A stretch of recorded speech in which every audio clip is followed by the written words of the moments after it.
चंद्रशेखर आजाद के साथ समाज के वो लोग इस परिवार के साथ खड़े हैं जो समाज के दुख दर्द को समझते हैं, और चंद्रशेखर आजाद के साथ यहाँ समाज के वो लोग आए हुए हैं जो कि चंद्रशेखर आजाद और उस परिवार के साथ कंधे से कंधा मिलाकर खड़े हैं। 2 हफ्ते के अंदर जो है पीड़ित परिवार का जो मुख्य गवाह था उसकी हत्या हो जाना, ये स्पष्ट करता है कि पूरी कहानी में एक बहुत बड़ा जो है षड्यंत्र है और सत्ता का संरक्षण अपराधियों को है। अपराधी खुलेआम घूम रहे हैं, दबाव बना रहे हैं।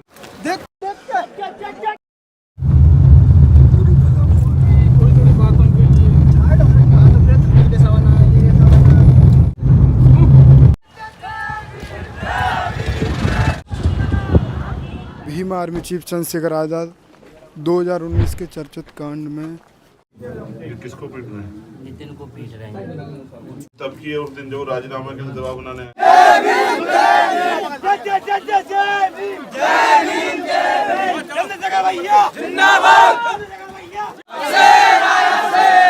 घटना में भीम आर्मी चीफ चंद्रशेखर आजाद फिर से आए हुए हैं और यहाँ देखेंगे चंद्रशेखर आजाद इस समय परिवार से मिलने के बाद किस तरफ और क्यों कदम बढ़ा रहे हैं ये भी देखने होगा। स्टैंड पे। अच्छा फिर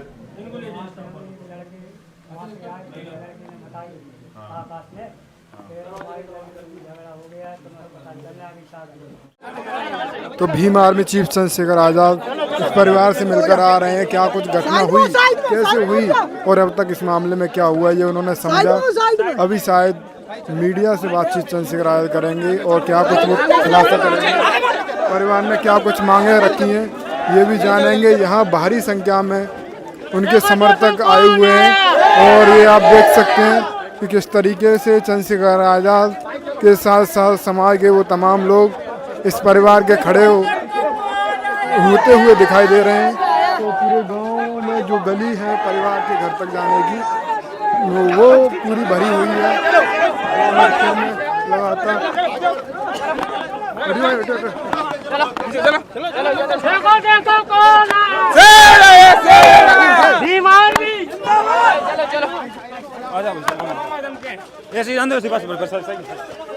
आप देख रहे हैं चंद्रशेखर आजाद के साथ समाज के वो लोग इस परिवार के साथ खड़े हैं जो समाज के दुख दर्द को समझते हैं, और चंद्रशेखर आजाद के साथ यहाँ मध्य प्रदेश के साथ कंधे से कंधा मिलाकर खड़े हैं।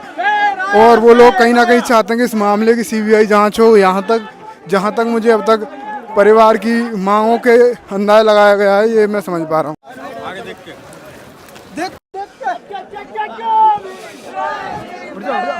एंट्री तो 2019 से लेकर आज तक है।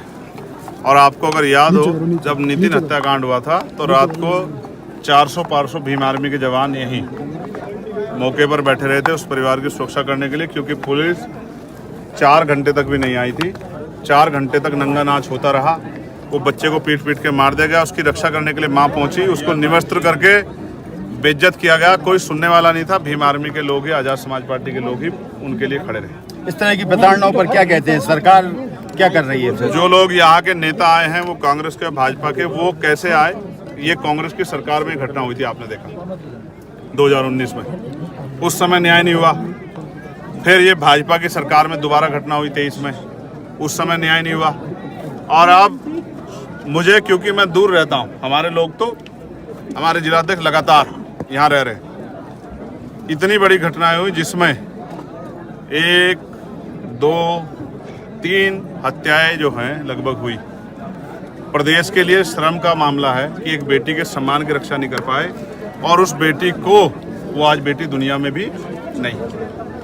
जिस तरह से आरोपियों को बचाया गया, जिस तरह से आरोपियों को संरक्षण दिया गया और जिस तरह से आरोपियों के लठैतों ने यहाँ लोगों को कुचलने का काम किया। जो कैमरे यहाँ लगाए गए थे वो कैमरे खराब रहे 2 महीने। पुलिस ने, कर्मचारियों ने कुछ नहीं सुना, चुपचाप बिना बताए इनकी सुरक्षा हटा देना। सुरक्षा हटाने के 2 दिन बाद, 2 हफ्ते के अंदर जो है पीड़ित परिवार का जो मुख्य गवाह था उसकी हत्या हो जाना, ये स्पष्ट करता है कि पूरी कहानी में एक बहुत बड़ा जो है षड्यंत्र है और सत्ता का संरक्षण अपराधियों को है। अपराधी खुलेआम घूम रहे हैं, दबाव बना रहे हैं।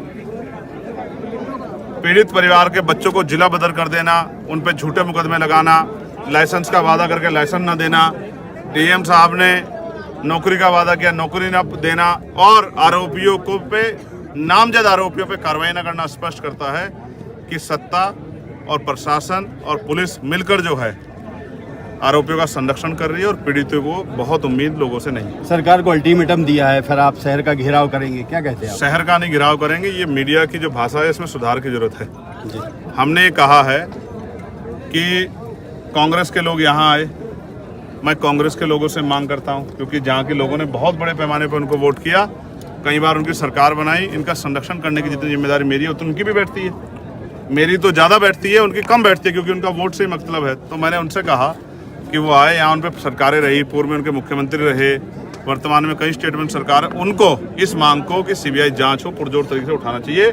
अगर उनको लगता है कि फॉर्मेलिटी करने से काम पूरा हो गया तो ये इससे स्पष्ट होता है कि वो सिर्फ वोट का मतलब इनसे रखते हैं। दूसरी बात, भाजपा के मुख्यमंत्री हैं, मैं मुख्यमंत्री जी को कि उनकी संवेदना को समझता हूँ। अगर ये संवेदना तब संवेदना मानी जाएगी अगर वो, क्योंकि उनके हाथ में पावर है, अगर वो रिकमेंड करें सीबीआई जांच के लिए सेंटर को। अगर वो ऐसा नहीं करते तो ये माना जाता है कि वो सिर्फ डैमेज कंट्रोल के लिए आए थे। उनका भी इस परिवार से कोई लगाव नहीं है, उनका भी सबका साथ सबका विकास का नारा झूठा है और उनकी नज़र में भी दलितों की जान कोई अहमियत नहीं है। इसलिए भाजपा कांग्रेस दोनों के नेताओं को मैं पहल करने का मौका देता हूँ। अगर वो नहीं कर पाते तो हमने प्रशासन को 15 दिन का समय दिया है सरकार को। अगर 15 दिन में सरकार ने सीबीआई जांच के आदेश और इनकी मांगे पूरी नहीं की तो 21 तारीख को हम यहाँ जिला कलेक्ट्रेट पे अनिश्चितकालीन आंदोलन करेंगे, संवैधानिक मर्यादा में रहकर और लाखों लोगों को जुटा के। तब तक हमारा आंदोलन चलता रहेगा जब तक हमारी मांगे पूरी नहीं। सर, एक बड़ा सवाल पैदा होता है, डीएम साहब ने भी लिख के दिया था जो मांगे थी परिवार की, सत्ता पक्ष और विपक्ष दोनों के बड़े बड़े नेता आए, आपने 15 दिन का अल्टीमेट लिया। एसडीएम साहब ने तमाम लोगों के सामने वादा किया कि सभी मांगे मान ली जाएंगी। जब डीएम साहब ने वादा किया वो मांगे नहीं मानी गई, क्या लगता है ये मांगे मानी जाएंगी आपके सामने? प्रशासन और पुलिस सरकार की होती है, जो सरकार ने चाहा वही हुआ। अगर सरकार इस मामले में स्पष्ट होती कि पीड़ितों को न्याय दिलाना है तो ये इन गुंडों की हिम्मत ही नहीं हो पाती कि दोबारा किसी और पे हमला कर देते। उन्होंने राजीनामा का दबाव बनाया, जब राजेंद्र ने राजीनामा से मना कर दिया तो उन्होंने उसकी पीट के हत्या कर दी। उसी तरह से अंजना भी 8 महीने से लाइसेंस की इंतजार करती रही कि उनको सुरक्षा का लाइसेंस मिलेगा, वो लाइसेंस नहीं मिला।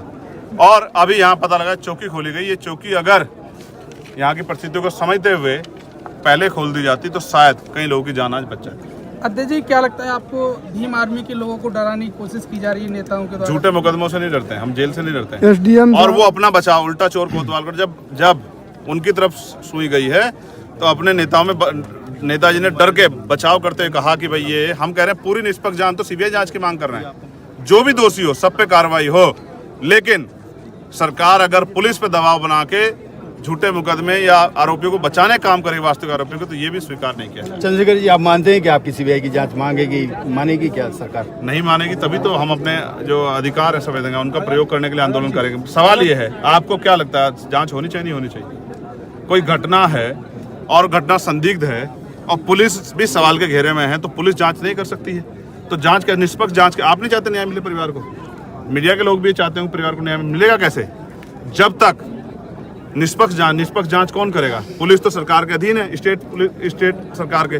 तो जब सीबीआई जांच होगी वो भी सुप्रीम कोर्ट के किसी सीनियर जज के। मैं तो उत्तर प्रदेश से आता हूँ, हमारे यहाँ उन्नाव जैसी घटना हुई, हमारे यहाँ जो है हाथरस जैसी घटना हुई। जब सीबीआई जांच हुई तभी दूध का दूध पानी का, वरना पुलिस ने डिनाई कर दिया कि रेप नहीं हुआ, ये नहीं हुआ, वो नहीं हुआ, तमाम चीज़ों को डिनाई कर दिया। लेकिन जब सीबीआई जांच हुई तब जाके उन आरोपियों को सजा मिली। इसलिए मैं चाहता हूँ कि इस घटना की सीबीआई जांच हो और ये सारे मुकदमे फास्ट ट्रैक कोर्ट में चले। आजाद जी, मध्य प्रदेश 2019 से लेकर अब तक ये मामला उफान मारा। मध्य प्रदेश में अजावर की स्थिति बनस्पत पूरे देश के ठीक है और बुरी है। ये सोचना चाहिए कि जहां 300 रुपए की मजदूरी पे भी ताकतवर लोग 100 रुपए दे के अपना पल्ला छुड़ाने का काम करें, वहां की स्थिति क्या होगी? वहां आज भी ऐसा लगता है सामंतवाद, पूंजीवाद हावी है, गरीबों को संवैधानिक अधिकार का भी प्रयोग करने का मौका नहीं मिल रहा। इसलिए ऐसा लगता है कि आज़ाद भारत का हिस्सा ना हो, इसलिए इस गुलामी को काटना बहुत जरूरी है। वो तभी होगा जब आरोपियों पर ठोस कार्रवाई होगी, तो बहुत सारे आरोपियों को सीख मिलेगी कि अब उत्पीड़न नहीं करना। साल 2019 से साल 2024 तक लगभग 6 साल होने को, 15 दिन के अंदर क्या लगता है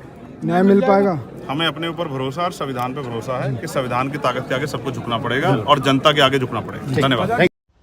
साथियों, जैसा कि आपको पता है, बी मिशन टीवी हमेशा ग्राउंड जीरो की रिपोर्ट आपके बीच रखता है। अगर आपको हमारा काम पसंद आता है तो बी मिशन टीवी को आर्थिक मदद करें, जिससे कि हम यूं ही निरंतर ग्राउंड